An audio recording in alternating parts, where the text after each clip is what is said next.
Mr. President, Senator.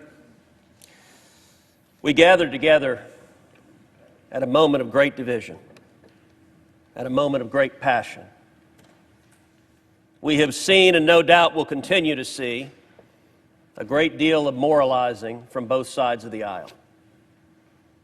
But I would urge to both sides perhaps a bit less certitude and a bit more recognition that we are gathered at a time when democracy is in crisis. Recent polling shows that 39% of Americans believe the election that just occurred, quote, was rigged. You may not agree with that assessment, but it is nonetheless a reality for nearly half the country. I would note it is not just Republicans who believe that. 31% of independents agree with that statement. 17% of Democrats believe the election was rigged. Even if you do not share that conviction, it is the responsibility, I believe, of this office to acknowledge that is a profound threat to this country and to the legitimacy of any administrations that will come in the future. I want to take a moment to speak to my Democratic colleagues. I understand your guy is winning right now. If Democrats vote as a bloc, Joe Biden will almost certainly be certified as the next president of the United States. I want to speak to the Republicans who are considering voting against these objections. I understand your concerns, but I urge you to pause and think. What does it say to the nearly half the country that believes this election was rigged if we vote not even to consider the claims of illegality and fraud in this election?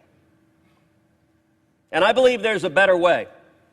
The leaders just spoke about setting aside the election. Let me be clear, I am not arguing for setting aside the result of this election.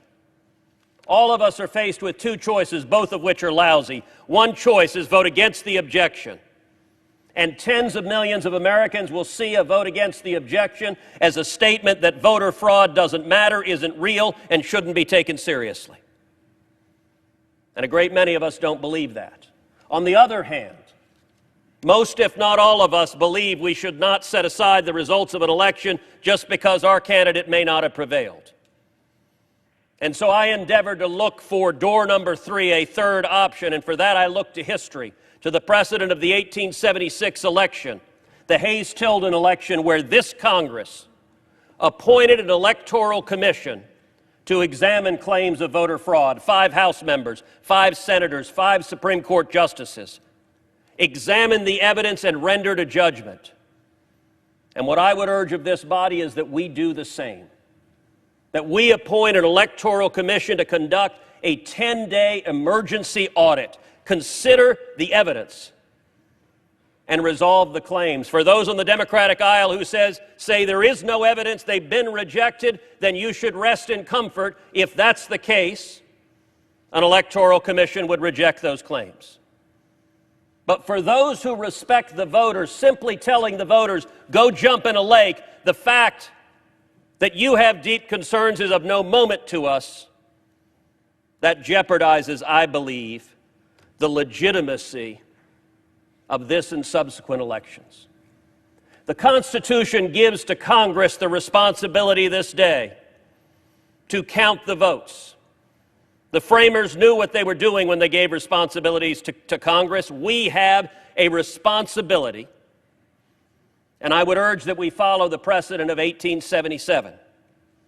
The Electoral Count Act explicitly allows objections such as this one for votes that were not regularly given. And let me be clear, this objection is for the state of Arizona, but it is broader than that. It is an objection for all 6 of the contested states to have a credible, objective, impartial body hear the evidence and make a conclusive determination. That would benefit both sides. That would improve legitimacy of this election. And so let me urge my colleagues, All of us take our responsibility seriously. I would urge my colleagues, don't take perhaps the easy path, but instead act together, astonish the viewers, and act in a bipartisan sense to say we will have a credible and fair tribunal, consider the claims, consider the facts, consider the evidence, and make a conclusive determination whether and to what extent this election complied with the Constitution and with federal law.